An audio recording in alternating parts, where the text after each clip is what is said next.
Nomon Écriture.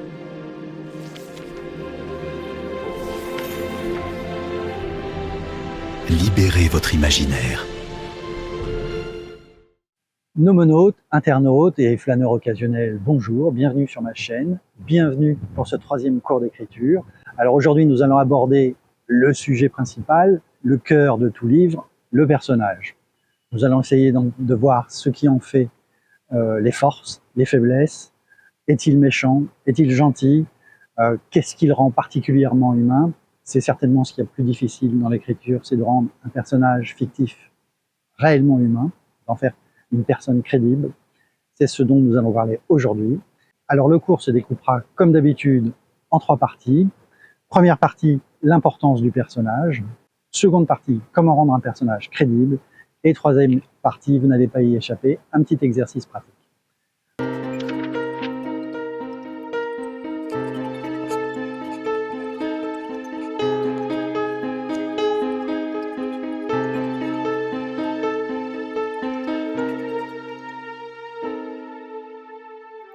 Première partie de notre cours d'aujourd'hui, l'importance du personnage. En effet, le personnage est le moteur de l'histoire.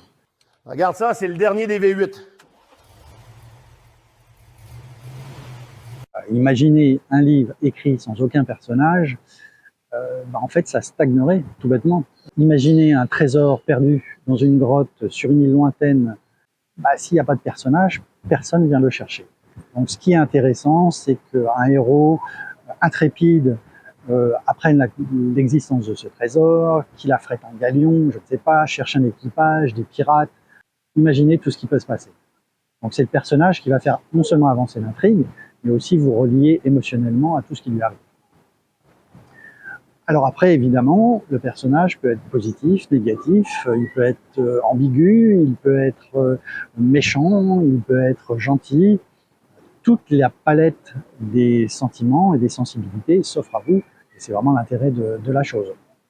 Un personnage a priori gentil peut s'avérer un petit peu plus gris, voire carrément devenir méchant. Enfin, voilà, vous avez, c'est par le personnage que vous allez pouvoir faire évoluer les émotions, les aventures, et donc d'où l'importance de créer un personnage crédible. Maintenant, il y a 2 types de personnages. Vous avez le personnage fictif, totalement inventé, et le personnage tiré d'une vie réelle. Si vous faites une biographie du général de Gaulle, vous êtes évidemment tenu de prendre en compte ce qu'il a vécu, sa personnalité. Ne craignez pas de minimiser un peu mes exploits. Ils seront toujours extraordinaires. Alors maintenant, j'aimerais insister sur la crédibilité du personnage que vous allez devoir créer. Le personnage que vous allez inventer va évidemment avoir des qualités, des défauts, comme tout le monde. Ce sera un être humain comme tout le monde, si j'ose dire, même s'il est fictif. Prouve-moi que tu es brave, toujours franc, loyal et obéissant, et un jour tu pourras devenir un vrai petit garçon. Éveille-toi, Pinocchio, éveille-toi.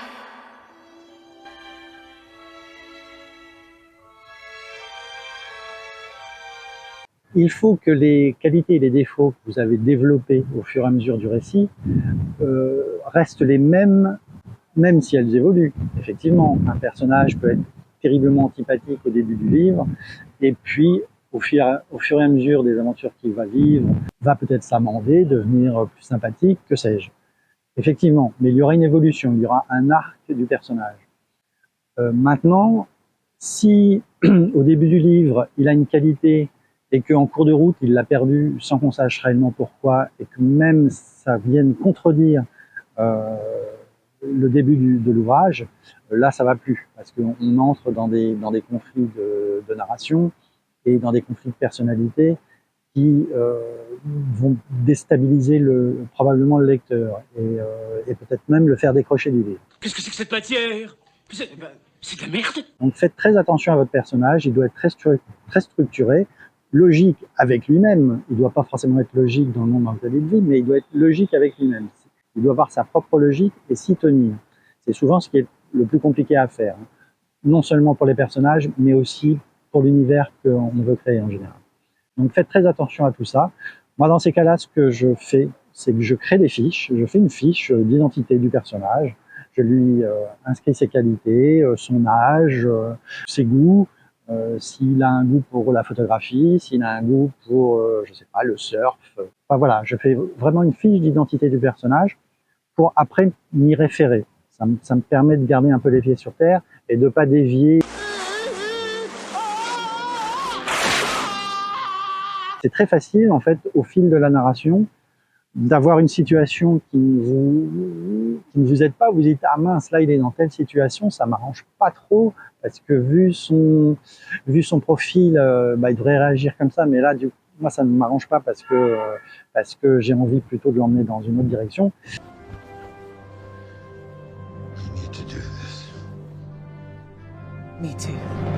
Eh ben non, faites attention à ça. Faites très attention. Parce que si le lecteur ne voit plus la logique dans tout ça, il peut décrocher. Si vous racontez l'histoire d'une personne qui a existé, essayez d'être non seulement réaliste, mais fidèle à ce qu'il a vécu, et de pas trop inventer, et de pas trop vous écarter de la personne réelle sur laquelle vous prenez exemple.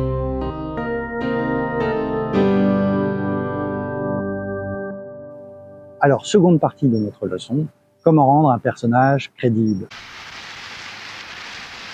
Alors, c'est assez compliqué, parce que comme tout être humain, y compris fictif, l'humain est compliqué.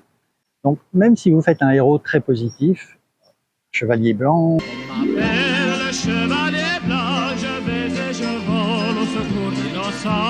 super-héros, que sais-je, il doit avoir des faiblesses, il doit avoir des défauts. Il ne peut pas être parfait en tout. César a tout réussi, tout conquis. C'est un guépard, un samouraï. Il ne doit rien à personne. Surtout que les défauts que vous allez lui donner vont faire avancer votre intrigue aussi. Ensuite, le personnage doit avoir une motivation dans votre aventure. Alors j'ai un très très bon exemple de motivation, peut-être d'un des meilleurs personnages de récits d'aventure que je connaisse, qui est le seul et unique roman d'Edgar Allan Poe, Les Aventures d'Arthur Gordon Pym. Alors ce livre est absolument extraordinaire. C'est son seul roman, puisque Edgar Poe en fait considérait qu'une histoire devait être lue du début à la fin sans s'arrêter, et donc pour cela il privilégiait les histoires courtes, parce que évidemment il se doutait bien qu'un roman de 1000 pages, vous n'alliez pas le dévorer d'une traite. Il y avait bien un ou deux moments où vous allez vous arrêter. Et donc ça, Edgar Poe n'appréciait pas beaucoup. Il aimait que son lecteur soit pris du début à la fin et qu'il reste totalement immergé dans son aventure. Sur les encouragements de certains de ses amis, il a écrit un roman, malgré tout. Et il aurait dû en écrire d'autres parce que ce roman est absolument exceptionnel. Et donc, il a un très très grand personnage qui est Arthur Gordon Pym. Et Arthur Gordon Pym est un très jeune homme qui a le goût de l'aventure. Et sa motivation, en fait, c'est de vivre des aventures en s'embarquant clandestinement sur un navire. Et donc, il se cache dans la soute au début par la motivation de son personnage. Edgar Allan Poe va faire vivre non seulement des aventures extraordinaires tout du long du livre à Arthur Gordon Pym, mais les réactions et la personnalité du personnage vont faire que le livre se découpe en plusieurs parties, et chaque partie est un genre bien particulier. Donc vous commencez avec le livre de jeunesse, je dirais, le livre d'aventure de jeunesse. Vous passez sur une partie de piraterie, puis vous arrivez littéralement dans l'épouvante, ce qui est assez extraordinaire, et nous finissons carrément dans le fantastique. Et c'est par les motivations du personnage que Edgar Allan Poe peut nous présenter chacun de ces genres littéraires bien précis. Ceux qui n'ont pas lu ce livre, lisez-le, c'est vraiment une merveille de roman d'aventure. Je crois que Jules Verne, si je ne me trompe, en a même écrit la suite tellement il avait adoré ce roman, et c'est vrai que c'est quelque chose. Pensez à tout ça, parce que les réactions de votre personnage, même si elles sont négatives ou si elles sont positives, vont faire avancer l'intrigue d'une manière ou d'une autre.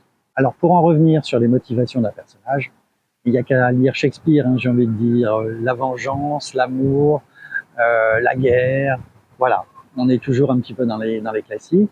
Après, si vous voulez écrire des romans plus contemporains, C'est toujours pareil, ce sera l'amour, le couple, la relation de couple, la réussite sociale, gagner de l'argent. Énormément de possibilités s'offrent à vous. Sur les défauts, écoutez, on n'en manque pas en tant qu'humain, la jalousie, l'avarice. Je pense que nous avons les 7 péchés capitaux qui peuvent bien nous aider déjà à échafauder quelques défauts pour un personnage. Il n'y a que l'embarras du choix. Alors sur la création des personnages, j'aimerais aussi insister sur la possibilité de vous inspirer de personnes réelles, mais en les transformant. Effectivement, vous pouvez faire un personnage totalement fictif, vous pouvez faire une biographie, mais vous pouvez aussi mixer un petit peu des deux. Prendre exemple sur un ami de votre entourage ou une personne de votre famille, en choisir peut-être certaines qualités ou certains défauts pour créer le personnage. Je vais citer l'un de mes romans parce que c'est le seul qui me vient à l'esprit, hein. C'est pas du tout de l'autopromo caché, mais j'ai écrit un roman qui s'appelle « Je t'attendrai au pied de la Fenice ». Et en fait, ce roman est vraiment une fiction, c'est réellement une fiction, mais qui s'inspire quand même malgré tout beaucoup de faits réels, de choses qui me sont arrivées, à certains de mes amis ou à certains de mes collègues professionnels. Et donc il y a énormément des personnages qui s'inspirent soit d'une connaissance, soit d'une personne de ma famille, soit d'un ami, et pourtant ils ont été extrêmement transformés.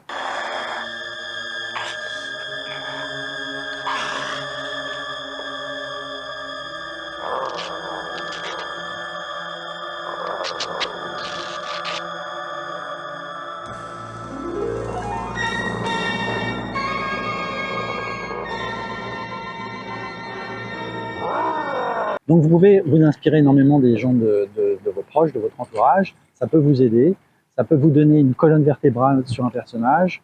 Par contre, essayez de bien cacher tout ça pour que la personne ne se reconnaisse pas. Je cite toujours le film avec Christian Clavier qui s'appelle « Mes meilleurs copains », où effectivement le personnage de Clavier écrit un roman soi-disant totalement fictif, mais à chaque fois qu'il donne un exemplaire à lire à ses amis, chacun d'entre eux se reconnaît en fait. De toute façon, il ne rit que quand il se brûle.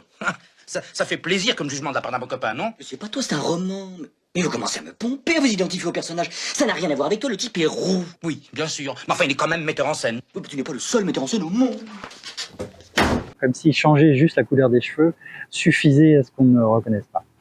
Donc voilà, faites attention à peut-être que ce soit pas trop proche, ni trop caricatural, mais ça peut vous aider, ça peut vous donner une base, et puis une colonne vertébrale, un personnage qui va être après complètement fictif. Établissons une règle. Toutes les fois que je suis ici, et que tu m'entends taper, ou que tu ne m'entends pas taper, quoi que je sois en train de foutre ici, quand je suis ici, ça veut dire que je travaille, ça veut dire n'entre pas.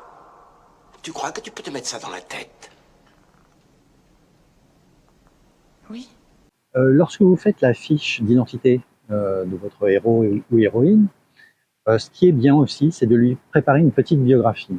Dans ce cas-là, moi, je m'inspire souvent de Tarantino. Tarantino, lorsqu'il écrit ses films, il écrit une biographie de chacun des personnages.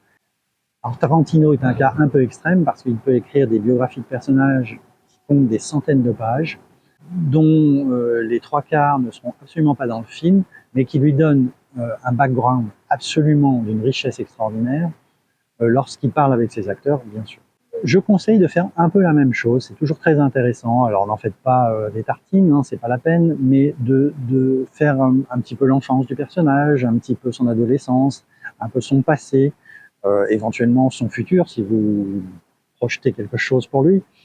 Mais voilà, d'avoir une base, parce que déjà ça vous évitera de vous perdre dans la personnalité du héros, et ça vous aidera à garder les pieds sur terre, ça vous évitera de vous perdre et d'inventer au fur et à mesure. C'est surtout ça peut-être le danger lorsque vous créez un personnage en écrivant le livre, c'est que vous inventez au fur et à mesure, vous perdez en logique, parfois il y a des contradictions d'un chapitre à l'autre parce que vous avez oublié qu'il était ainsi au chapitre 3 et que tout d'un coup il devient complètement autrement au chapitre 8. Ayez bien la fiche d'identité, une petite biographie, moi je trouve que c'est toujours très intéressant, et en plus ça vous aide à approfondir une personnalité, des sentiments, éventuellement des zones d'ombre.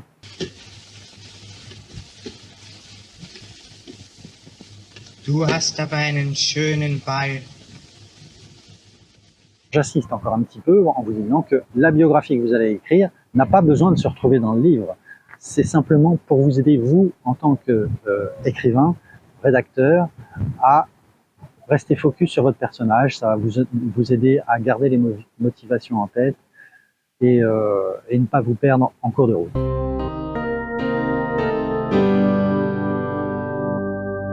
Alors maintenant, vous n'allez pas y couper. La partie 3, le petit exercice, il va être très simple. Je vais vous demander de créer un personnage, masculin, féminin, de trouver son âge, de trouver peut-être son métier, de m'écrire éventuellement un petit peu son background, d'où il vient, est-il peut-être il est étranger dans une ville, ça peut être intéressant, un étranger qui arrive dans une ville totalement différente pour lui, dans une culture totalement différente. Bref, beaucoup de possibilités s'offrent à vous. Listez bien sûr ses qualités, ses défauts, et puis peut-être à partir de là, essayez d'inventer une petite situation. N'élaborez pas trop, hein, c'est toujours pareil, pour l'instant on est dans les exercices. Pas la peine d'écrire un roman de 1000 pages, on n'est pas chez Zola, ça viendra peut-être, mais pas pour l'instant. Aucune pression à se mettre, on le fait pour le plaisir, on le fait parce qu'on veut créer, c'est je pense qu'il y a de plus important, on veut faire travailler son imagination, on veut être productif d'un point de vue créatif, c'est tout ce qui importe.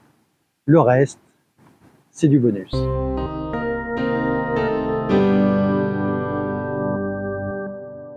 Et bien voilà, notre troisième cours se termine pour aujourd'hui. Je crois que nous avons bien avancé. On a travaillé sur la création du personnage, voir ses motivations. Je pense qu'il n'y a plus qu'à vous lancer. Le prochain cours sera un petit peu dans la lignée de celui-ci, car nous allons apprendre à écrire des dialogues, à donner une voix au personnage. C'est ce qui est important, et c'est pas facile, vous verrez. Donc voilà, je vous retrouve pour la 4e leçon. Et puis en attendant, toujours pareil, écrivez, c'est ce qu'il y a de plus important. Un écrivain écrit. À bientôt.